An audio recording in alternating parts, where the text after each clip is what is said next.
Salut les amis, petit message de début de vidéo, tout simplement pour vous dire que cette critique provient d'un live qui a eu lieu la semaine dernière où toutes les critiques ont été faites en même temps. Donc tout simplement pour avoir un petit peu d'explication, je vous laisse regarder les 2 premières minutes de la vidéo critique d'OSS 117, au moins vous comprendrez pourquoi le format est comme ça. En tout cas, je vous souhaite une bonne vidéo et à très vite. Bam! Jungle Cruise. Et ouais ma gueule.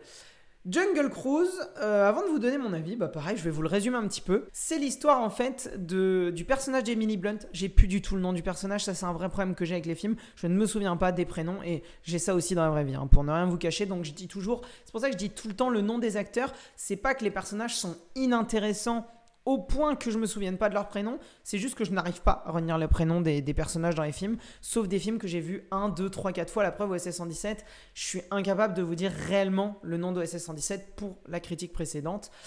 Et du coup, pour Jungle Cruise, donc le personnage d'Emily Blunt est une sorte de Indiana Jones woman, donc une aventurière, suivie de son frère qui va en fait partir à la recherche d'une fleur un petit peu mystique, mystérieuse, qui n'a jamais été trouvée, qui a été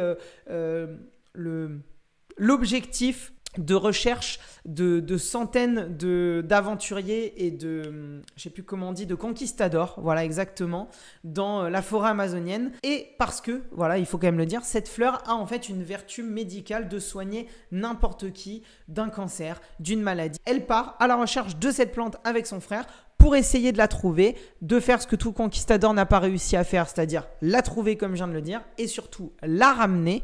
Et du coup permettre de créer, d'utiliser cette plante à des fins médicinales, médicales et de soigner de multiples maladies. Elle va, dès le début de son chemin, devoir parcourir la forêt amazonienne et son long. Et du coup, pour ça, elle va tout simplement demander l'aide, payer plutôt l'aide du personnage de Dwayne Johnson. On est donc sur un pur film d'aventure, je l'ai cité juste avant, à la Indiana Jones, à la... un petit peu dans le style des Goonies aussi, dans cette fin, dans les grottes, etc. Mais voilà, sur ces purs films d'aventure des années 90, 2000, même 80 pour certains. Jungle Cruise, pour vous donner mon avis très rapidement avant de rentrer dans les détails, moi j'ai franchement beaucoup aimé. C'est un excellent divertissement que nous offre Disney. Quand on voit surtout les merdes qu'on a eu récemment, c'est-à-dire les remakes de Dumbo, du Roi Lion, live action, qui sont vraiment pour moi des films horribles. Les films Marvel, comme vous le savez, on va en parler juste après, du dernier film Marvel, la Shang-Chi. On va en parler juste après, donc je ne vais pas rentrer dans le détail pour ce film-là. Mais bref, tout ça pour vous dire que Jungle Cruise, moi j'ai vraiment passé un super moment devant ce film. Je suis un grand fan d'Indiana Jones, même le 4, et oui, parce que je trouve qu'il a beaucoup de qualité et qu'il est beaucoup renié, il n'est pas mis à sa juste valeur plutôt. Et du coup, moi j'aime beaucoup ces divertissements qui nous en foutent plein la gueule. Ces divertissements qui nous permettent de voir des belles péripéties, de voir des belles scènes d'action. Et du coup, pour vous l'avouer, moi j'ai vraiment beaucoup aimé ce film.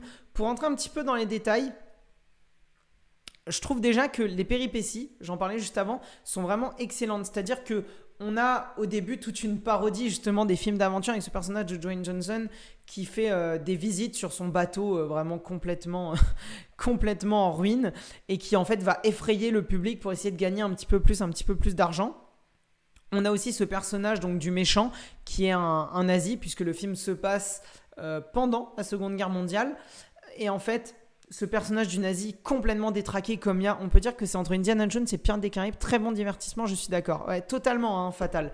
Je suis entièrement d'accord, voilà, un petit peu dans ce style, Pirates des Caraïbes. D'ailleurs, comme Pirates des Caraïbes, ce film Jungle Cruise est basé d'une attraction des parcs Disney. Alors j'ai plus du tout, je crois d'ailleurs que ça s'appelle Jungle Cruise aussi dans le parc Disney, comme Pirates des Caraïbes, ça s'appelait Pirates des Caraïbes. Et vraiment on est sur ce film d'action où toute la première partie du film va se passer sur l'Amazone justement, donc avec des scènes d'action en lien avec le fleuve, donc avec au début l'attaque du nazi à la sortie du port. Enfin, l'attaque de l'allemand nazi, à la sortie du port de la ville où tout le monde se rencontre un petit peu, où les enjeux du film vont être échangés. Puis on a des scènes d'action avec quelques créatures. On pense par exemple au guépard ou jaguar, je dirais guépard. Parce que c'est pas un tigre, ça c'est sûr. Ah si, c'est un tigre. Mais si, c'est un tigre en fait, je suis con. Donc avec le tigre, du coup, aussi, où il va y avoir un petit retournement avec ce personnage, enfin avec cet animal, même si c'est un personnage quasiment à part entière dans le film. Et du coup, quelques scènes d'action, de vraies péripéties qui vont se passer sur le fleuve avec toutes ces cascades que l'on peut voir dans la bande-annonce. Le bateau qui va se faire complètement parfois emmener et totalement incontrôlable. Puis du coup, une deuxième partie où le bateau va être un petit peu abandonné, laissé, où tout va se passer dans la forêt amazonienne. Et du coup, là, effectivement, on va beaucoup plus passer sur des scènes d'action avec justement ces démons dont le design sont vraiment cool. Surtout, j'ai trouvé le design de l'homme miel, l'homme abeille, vraiment hyper cool. Genre, j'avais jamais vu un tel design dans un film. Le mec serpent aussi, vraiment sympa, même si je trouve que ça aurait pu être un petit peu mieux exploité. Mais il a vraiment ce côté flippant comparé aux autres qui sont de vrais sous-fifres. Lui, il en impose, le mec serpent. L'homme terre, bon, peut-être il est là juste pour se montrer un petit peu sur des scènes un peu d'action, mais en soi il n'est pas vraiment développé et pas trop montré. Et ce méchant nazi qui est vraiment parodique as fuck, genre vraiment moi j'ai kiffé ce méchant, genre c'est vraiment les nazis complètement déglingués du ciboulot comme il y avait dans tous ces films d'aventure où ils veulent avoir le pouvoir suprême, dépasser Hitler, enfin vraiment hyper sympa. Mais voilà, vous voyez, j'ai le sourire en parlant, j'ai vraiment trouvé que c'était un excellent divertissement où les scènes d'action s'enchaînent super bien. Le retournement avec le personnage de Dwayne Johnson, je l'avais vraiment pas vu venir pour le coup, et j'ai vraiment trouvé que c'était un excellent retournement, et du coup ça crée un enjeu en plus à la fin du film qui est, il faut le dire, comme dans tous ces films d'aventure, très prévisible. On sait que la plante va être utilisée d'une manière parce qu'il va se passer quelque chose et qu'il va en rester qu'une, etc., etc. Enfin voilà, tout ça est prévisible à partir du moment où on te l'annonce. Pareil, la scène de découverte de la structure où ils vont trouver la plante à la fin, vraiment hyper sympa, toute cette scène dans l'eau. J'ai trouvé ça vraiment cool. Et le personnage aussi du frère, il faut en parler, ouvertement gay. Ça arrive pas souvent dans des films. Je repense à Star Trek qui, pour nous montrer un couple gay, fait un bisou sur une seconde. Non, même pas, ils se tiennent la main. Donc voilà, au moins là, on a un personnage qui est ouvertement gay et qui fait de l'humour autour de ça. Et l'humour aussi dans ce film. Pas un humour à la Marvel, justement. J'ai trouvé que c'était un excellent humour, que c'était vraiment hyper bien fait.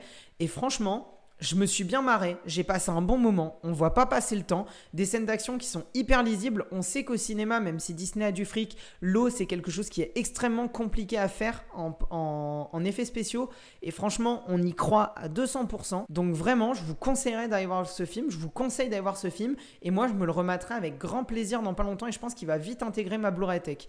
Donc voilà les amis, je le répète encore une fois, pour la vidéo YouTube, n'hésitez pas à vous abonner, à mettre un petit pouce bleu, à venir me voir en live évidemment, vous voyez tout qui passe au-dessus, juste là au-dessus de la fiche de mon doigt, voilà. Et à me dire en commentaire ce que vous avez pensé du film, comme le fait actuellement le chat.